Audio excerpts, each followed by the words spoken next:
All right, there are sermon notes inside of your bulletin. I would encourage you to fill those out. The ushers are going to pass out the attendance registration pads, and we ask everyone to fill that out. If you have new information especially, please let us know.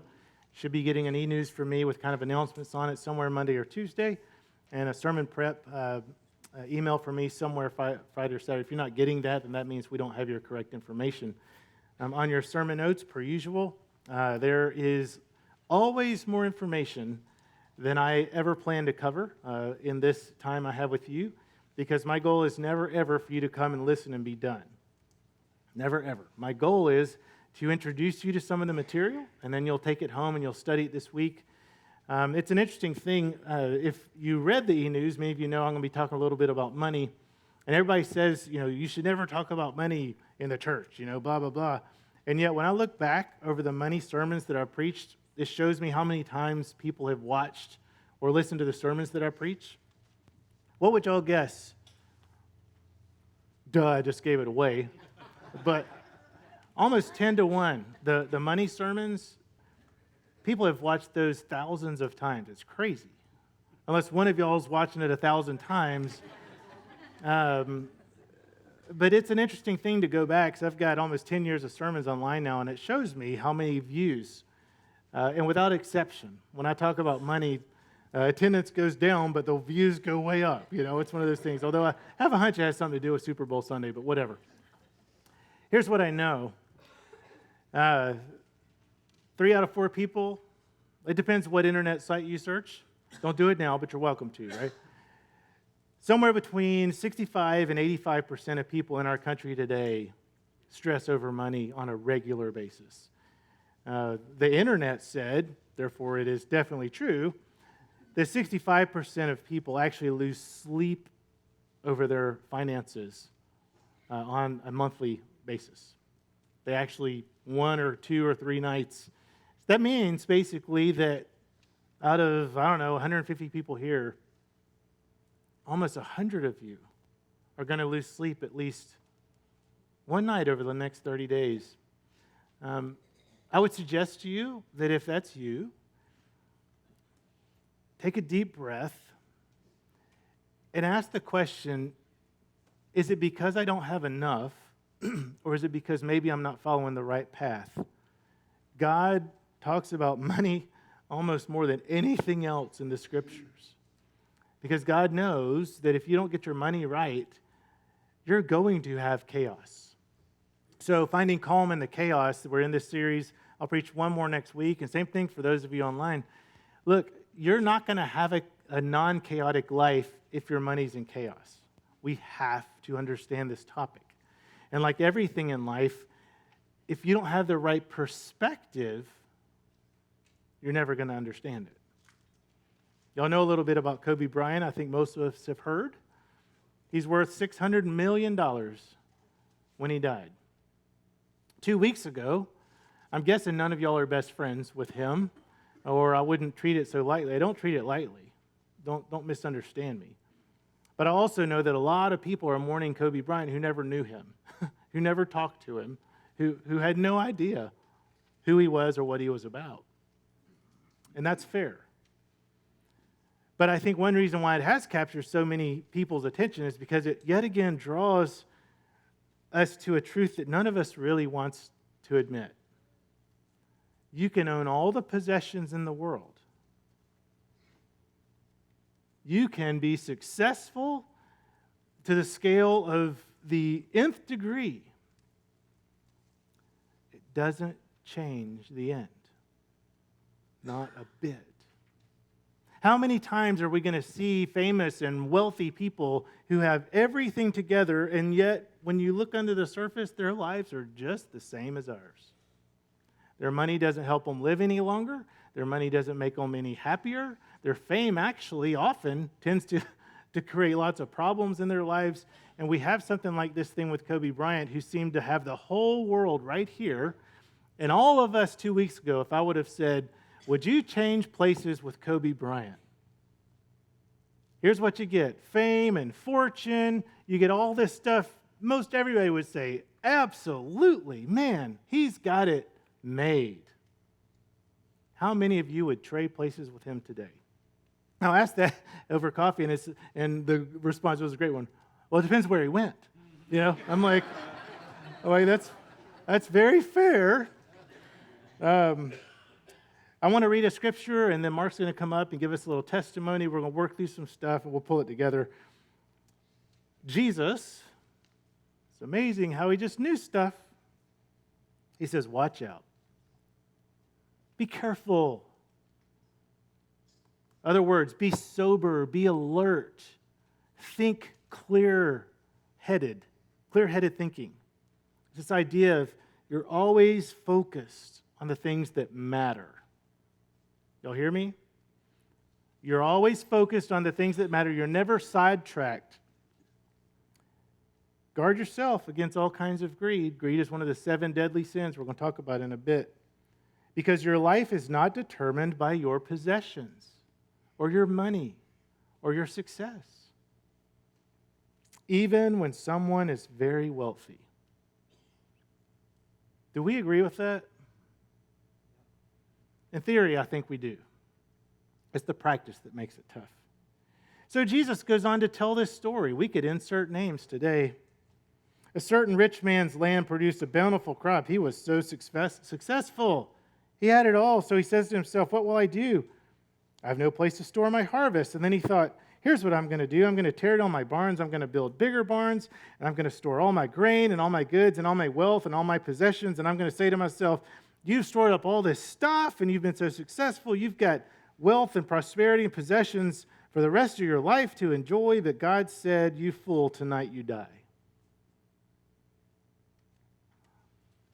Now who's going to get the things you have prepared for yourself?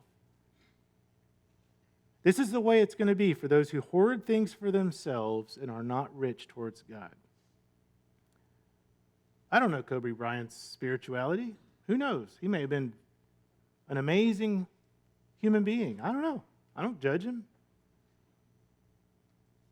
What I want us to see is you never know. You never know.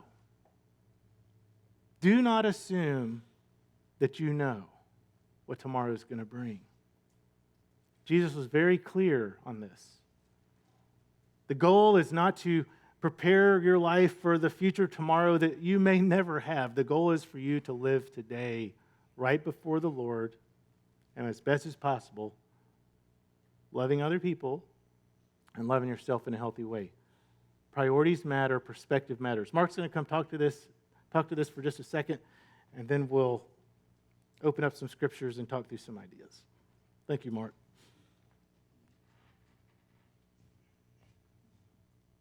As Thomas said, I'm Mark Hagan.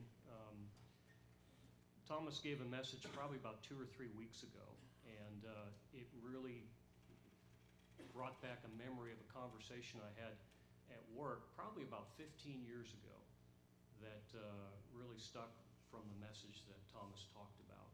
And Thomas asked me I gave him some details about it, and he asked me if I'd come up and speak to you all about it.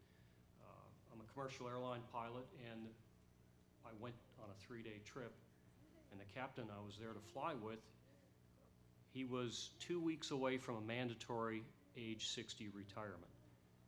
And for the course of the whole 3 days, he did nothing but lament having to retire. He complained that he didn't want to retire. He complained that he didn't want the FAA to force him to retire. But his chief complaint was he didn't know what he was going to do with his life after he retired.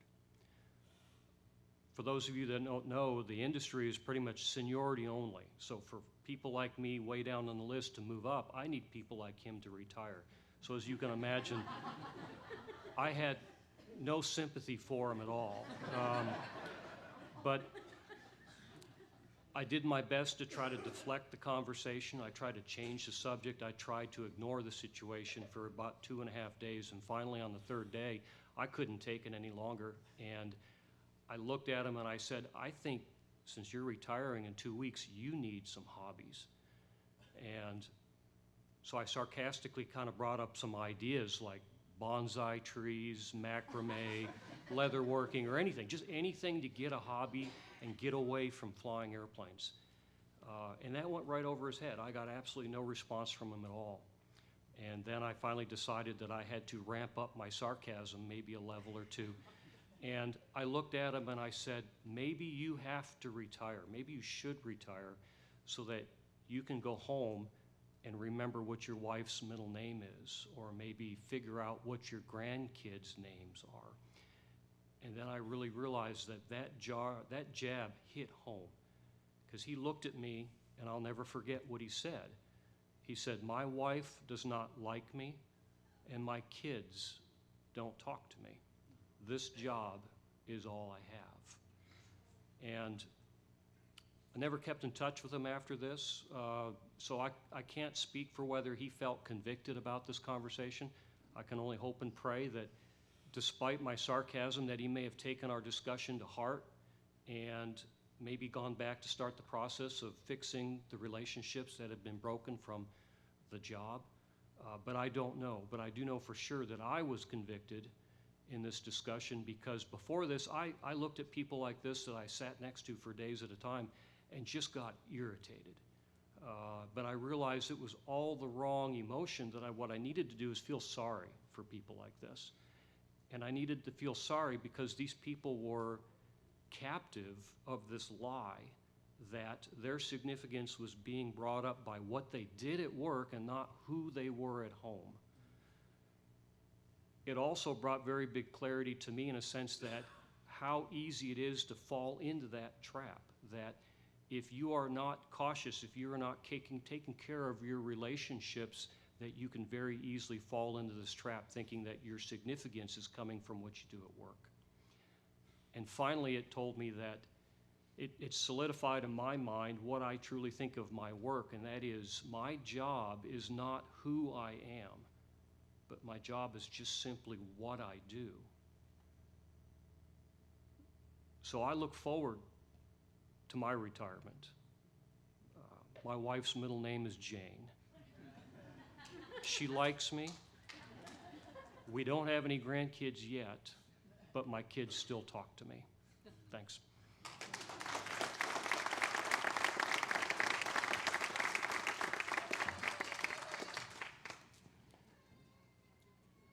There's so much there, Mark. Thank you. I think Loretta wanted to say something about whether she likes you or not, but we'll talk about that later.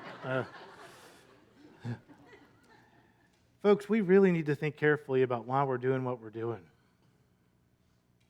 I mean, everywhere in our world, we hear this constant message that says you are what you do and what you make.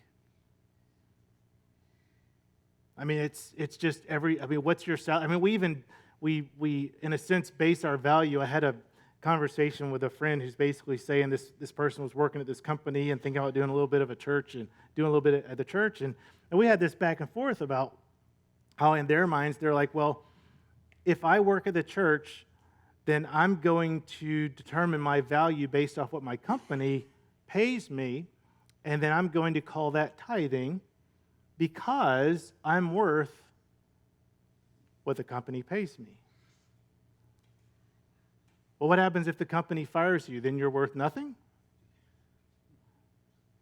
Which, by the way, they might. If you go back, it was an interesting study this week with, it's been 10 years for me and my wife. We bought our house. There were 50 bankruptcies out where we live, and about 10 years ago. It was a little bit more than that, but I was looking around, and we were in decent financial shape, and I was seeing all these bankruptcies. If you remember, we had just, for those of you who were around, we had just exited the mortgage crisis, and we had seen this unprecedented time where people's housing values went down. My cousin had a house in Florida she could not sell because she was underwater by 50 grand or whatever, and many people were dealing with these financial issues, and we were just blessed enough to be in a little bit of a better position. And so when everybody else is bankruptcy in their homes, we got ours. 10 years since then, back then, the unemployment rate, I should say, was 9.6%.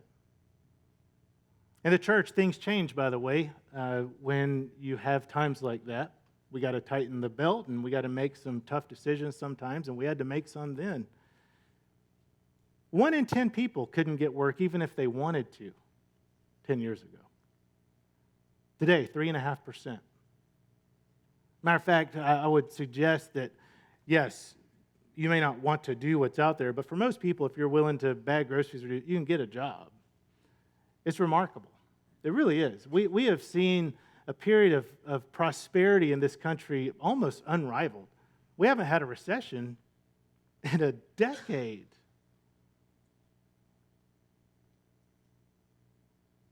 Are we any happier as a people? Not a bit. Statistics say we're worse off. Isn't that crazy? We are more prosperous than ever. All of us have probably, maybe not all of us, but most of us make more money today than we did 10 years ago. Most of us have more stuff. Most of us bank accounts have grown, unless you spend it all. We'll get to that in a second. But we have more than we've ever had, and statistically, we're more unhappy than ever. We're more stressed over money than ever. How is this possible? Don't you remember? I mean, if you've done this for any amount of time, when you're 18 or 20, you get your first job. And for me, actually, I didn't make anything, but Gladys got her first job. And it was like a $20,000 salary. She came home and she was at John Pierce Smith. She's like, I got this job. And it's like, I'm making 20 grand. We were dancing a jig. $20,000. What are we going to do with all? We got it all in ones and threw it in the air and rolled around in it. It was awesome. What has happened to us? Someone told me this week, if I win the lottery, and I always want to say, you have won the lottery. You were born in this country. Just go to Mexico City. You don't even have to go to Africa. You don't have to go to Russia, Siberia. Go south of the border for an hour. You tell me what poverty looks like compared to how we live. What has happened to us that we make so much and we have so much, and yet we're depressed, we're anxious, and we're like, I just need more. What has happened? And I will tell you, I think it's two things. I want to walk y'all through some of this. And again, you're really going to have to go home and study because I don't possibly have time to give you all this. I just want to raise a little bit of awareness so you'll go home and think about. I think there are spiritual problems we have, and I think there are economic problems. And I think when you combine economic disease with spiritual disease, you are asking for trouble. And I will say one other thing. It's been 10 years without a recession. Y'all know what a recession is? It's pretty simple. It's when people quit spending more money. You know what depression is? A big recession. October 29th, 1929, I think. Nobody believed. And then it happened. How are you doing financially? Have you been a wise and good and faithful steward of what God has given you, or have you just assumed everything's going to continue to be awesome forever? Housing values are always going to go up. The stock market's always going to go up. Even if you don't retire, if you don't save for retirement, Mark, if you've never saved, don't worry. You're going to be fine. That's a lot of us. Look, Jesus, there are so many scriptures, I don't have time to go to them all. I'm going to pull out a few. But God calls his people to be good stewards, to be prepared for the storms. So when the storms come, guess what? We're okay. Lots to go on here. I want to draw up a couple things. I just want to be sure that we all have a clear vision of what good stewardship looks like and what bad stewardship looks like. Common traits of people who have money problems. And look, if I'm talking about you, I promise I wouldn't sit in front of my computer screen with your picture going, oh, I'm going to get them. I don't do that, okay? Don't take this personally. I don't know what y'all... Anyway, first is, you're just way too optimistic about your future. A lot of people had money at one point, and they're like, well, my housing value is always going to go up, and I'm always going to get raises, and I'm always going to have a job that's at least as good as what I had, and if I can't get one this year, well, I'm going to just wait until I get a job that pays me what I'm worth, and we have this great optimism. There's another word for that, but I'm not going to talk about it yet. But we get overly optimistic, and then bad things happen, and then you find yourself, you're really in trouble. That happens to a lot of people. Second one, you just overspend. You make plenty of money, but you just have no self-control. I mean, the credit cards make it so easy. We deal with this. I mean, Amazon now, like, and all of a sudden it's like, where did that $500 bill come from? It's like, did I do that? That's like, bleh. Like, Scott, give me your allowance, Anyway, we overspend in large part because we're overly optimistic. We've lost all fear of when it rains one day, haven't we? Well, why would we? It's been 10 years. Nothing bad's happened. Of course, nothing bad's going to happen for 10 more years. Isn't that the way this works? What goes up must. For many of you, you don't overspend. You hoard. And to be very clear, you can have healthy finances, but because you're a curmudgeon and you're a hoarder and you have never learned how to give and be generous and faithful like God calls us to, not just tithing, but like way beyond that, money's become just a source of anxiety because you're working so hard to keep it. It's all trouble. All trouble. I hope y'all can answer this. If I were to give you a quiz and say, okay, what are the 7 steps to healthy finances? If you don't know, they're in here. You need to memorize this. If you have kids, you need to teach it to them. But let me just walk you through it because I do want y'all to see it. The first and number one thing always, live below your means. We've talked in this series, so here's my recap again. Every sermon, in a sense, has gone back to this basic point that you will have chaos in your life when the outflow, right, is greater than the inflow, or the outgo is greater than the inflow. And so one reason we have devotionals, one reason we have dinner with the family, one reason we all need Sabbath holiness is that in these days when we're doing our best, our souls are being fed. Energy is being injected into our system because when you go back to your house and back to your work tomorrow and deal with all the issues, everywhere you turn, the world sucks energy out of you. And if you ever get to the point where you have more outgo than inflow, depending on your personality, you're either going to be depressed or you're going to be anxious, you're going to be angry, you're going to struggle. Why? Because our souls are like our bank accounts. You only have so much to give. And if you aren't constantly feeding bread of life, living water, this is very real. Jesus says, I am bread of life. This is what he's talking about. If you aren't feeding your soul, but you're continually giving out, what happens when your bank account goes below zero? Bankruptcy.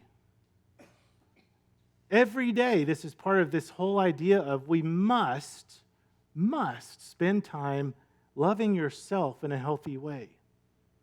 If you can't love yourself in a healthy way and allow yourself to be filled with bread of life and living water, you aren't going to have anything good to give anybody else. You talk about the worst possible parenting techniques. It's when parents run crazy all the time. They give everything they have. They're running ragged. They're running on empty. And then all of a sudden, they're supposed to give all this stuff to their children or their spouse, and they don't have anything left to give. That's why everywhere you look, the books over and over again say, if you want a healthy marriage, and if you want to raise healthy kids, your marriage has to come first. Anytime I see kids coming above a marriage, I know they're in trouble. Live below your means basically says every month you should have a little bit left over. Every month. No exceptions. Every day you should have a little bit of internal energy left over. With every paycheck, you should have a little money left over. And not after what not leaving the others, that's after everything is done. You still have money left over. Doesn't that sound healthy? By the way, there are lots of scriptures I could point to that. Here's another one.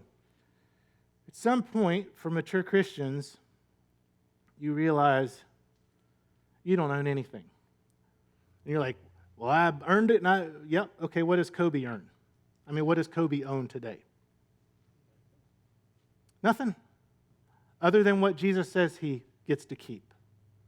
What does he get to keep? The treasures he built in heaven. Maybe it's a vast hoard of treasure. I don't know. Not judging. I'm just saying everybody would have looked at him 2 weeks ago and seen, wow, he's worth $600 million. This is the Kobe Empire. He's the face of the NBA, at least for the time that he played. What does he own today? Nothing, unless Jesus says he gets to keep it. That's all he owns. So when we look at my money, is it yours? Friends, you are so wrong if you think any possession you have in this world is yours. And if you doubt me, go talk to Kobe about it. They'll give you a fine testimony about that truth. You got to come to a point where you realize, okay, 100% of what I have, oh yeah, isn't mine at all. It's God's. Next, tithing 10%. Here you go again. I'll say it a million times. If you think I'm after your money, don't ever give a single penny here again. Don't. I don't care. I really don't. Go give it somewhere else. But give it to God's house, not to some special cause that you just think's important. Why? Well, many reasons why. One thing I know is it's hard to be a hoarder if you're tithing. It's hard to be full of greed if you're giving 10% away with every paycheck, isn't it? Giving 10% away, oh yeah, that sounds like generosity. Huh. How can you be all selfish and greedy if you're always giving it away? So anyway, there are all kinds of reasons for this, but there's more. I put these in the wrong order. When you're finally healthy, you give 10% to God's house, and whenever you see other causes that mean something to you, the Cancer Society, the homeless, big brothers, big sisters, you give to that too. Not because you have to, because you want to. It really feels good to do this stuff, by the way. Not if you're in debt up to your eyeballs. It feels good to do it when you have the finances to do it. Next, you have no debt. None. The Bible says, owe nothing to anybody. Nothing typically means nothing. And part of the reason is because if you have no debt and the economy craters, guess what? You'll get to keep your house. There are all kinds of reasons why this is just a good idea. Other reasons would be when we have debt to people, we feel guilty, we feel pressure. Almost common sense, isn't it? Emergency fund.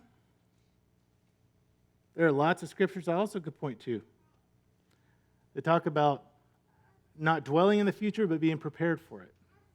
Yeah, we do need to think in terms of how can I be a good steward today, so tomorrow, if Joseph hadn't have done that, my hunch is the whole story would be different. So we always need to have some money in reserve in case the worst happens. Does that sound like a terrible idea? Nope.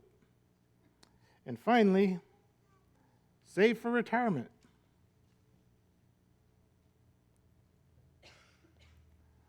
Boy, that's some good writing. 5 economic blind spots we always struggle with.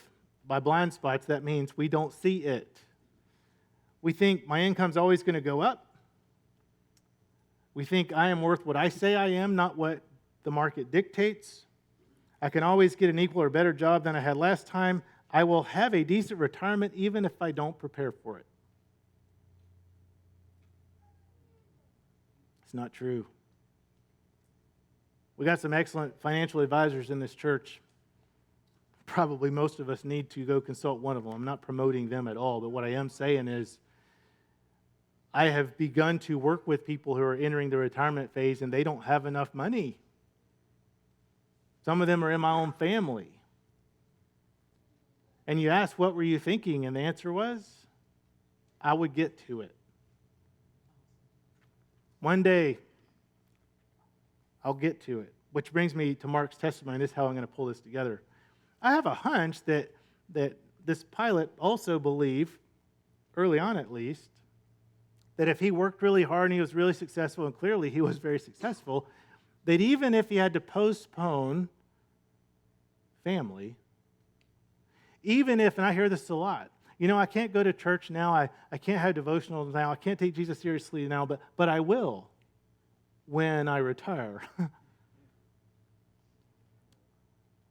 Well, Kobe, was he going to, I don't know, if that was his philosophy. I'm not saying it was. When's he going to get to it now? Or you find this, that you have these folks, like the testimony said, that they're like, I will get to it, and then they find they lose their family along the way. And they don't get a second chance because they ruined it. Can you ruin relationships with people, with each other? Yes. Can you cross a line that you go so far that the people look at you and say, I can't deal with this anymore? Yes. Can you work so much? Can you be so adamant about being successful at work and putting money in the bank, and you're convincing yourself, I'm doing this for my family, right? And your family's like, but we don't know you. Chaos. Finding calm in the chaos, inverted. Do we understand that our life is not made up of the abundance of our possessions? Possessions includes your money, your bank account, your house. That's not what makes you who you are. Do we also understand that what your life is made up of is your relationships? Y'all go home and ponder this. You heard me say, if you've been coming for a while, you know I'm pretty adamant on this point. You will never have a better life than the quality of your relationships, period. The quality of your walk with Christ, the quality of your walk with friends, and if you have them, family. And when you look in that mirror, how you see yourself. The greatest commandment of all, Jesus said, is to love God and to love other people as you love yourself. Why did he say that?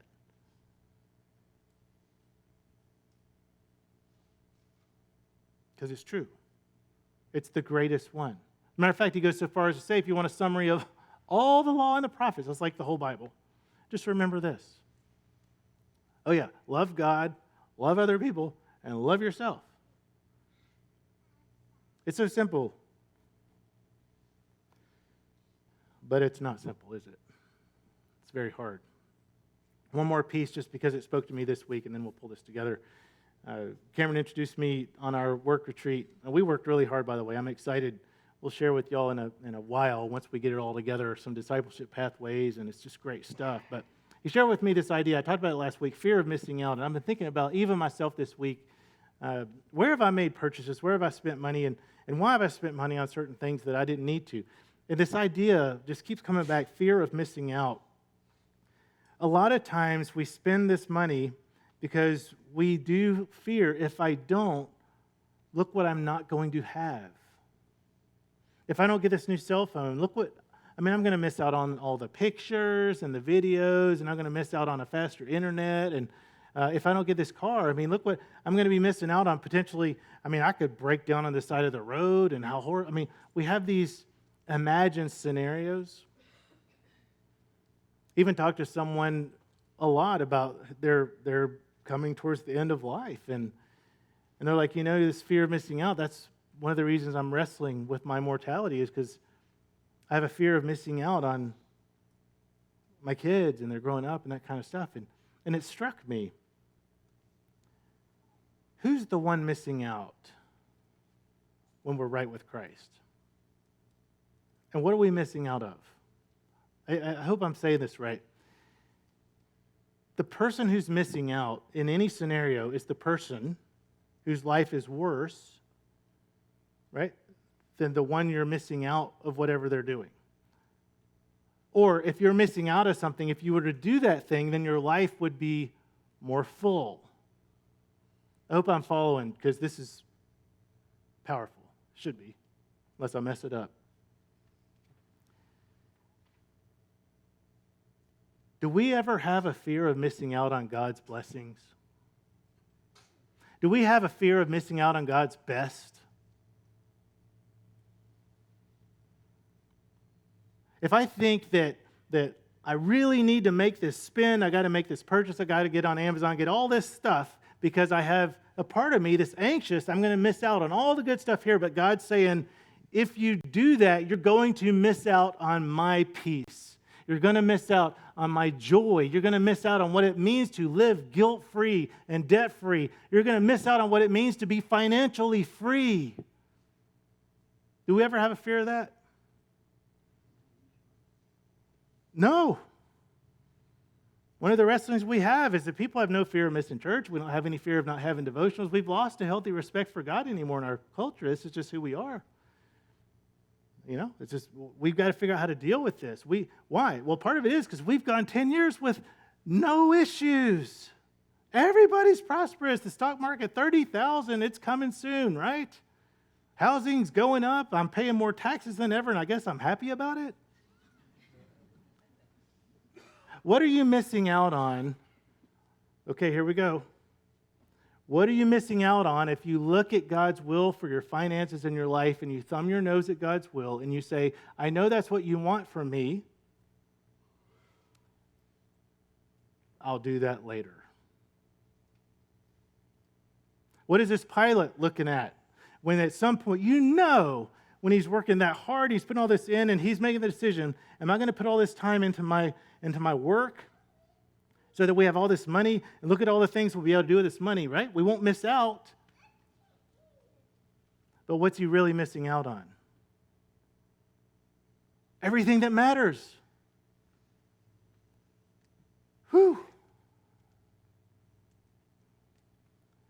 Every day we need to be asking these questions about decisions we make.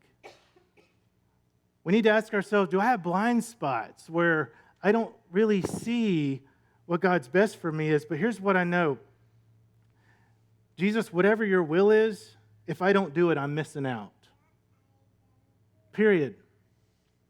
Whatever your will is, I know if I don't do it, I'm missing out. Jesus said, I'm the vine, you're the branches. When you stay connected to me, that is when your life bears fruit. Jesus says, you remain in me only when you keep my commandments. If you don't keep my commandments, you are not remaining in me. So there is an absolute tie to we see what God wants us to do. And like with our finances, you live below your means. You see God owns it. You tithe. You give beyond the tithe. You don't have any debt. You have an emergency fund. You save for retirement. I mean, these are common sense things, but they're very hard to do, aren't they? They're not that hard to do when your focus is on Jesus. And he's looking at you, he's saying, you have to trust me. When you do what I ask, you win. When you do what I ask, you win. Don't be afraid of missing out on what the world offers. Because in the world, you're going to find distress. But take heart. Remember how he finishes that? For I have overcome the world. How do you find calm in your chaos? If you have financial chaos, how are you going to find calm? I know it sounds cliche. Jesus. Learn what he says. It's on there. Go home, study it. If you want Bible verses, I can sure talk to you a lot about it. And then do what he says. And when the storms come, and I'm not up here trying to prophesy about the next recession, but I promise you we're going to have one. There ain't no way of unemployment staying at 3.5% forever. And at some point, the only reason the stock market's out is because we keep spending money. At some point, we're going to run out of money. At some point, we're going to say, I can't take on any more debt. I don't know if that's the storm. What I'm saying is when the storms come, you follow Christ, you'll be okay. That's how this works. We can have calm in every situation. We really can. Though we must put Jesus first, even if the whole world isn't doing it. And we will look at this one more time as we wrap up this series next week. Let's pray. Lord, thank you so much for this day. We're super grateful for your blessings, your love, your gifts of jobs and money and possessions, and we just pray that you would help us keep it in perspective. Lord, help us to be good stewards of those gifts, that it would lead to blessings and not curses, that the way you've blessed us financially wouldn't lead to distress and anxiety, marriage problems, fights, all that stuff, but it would lead us to you and to help others to know you better.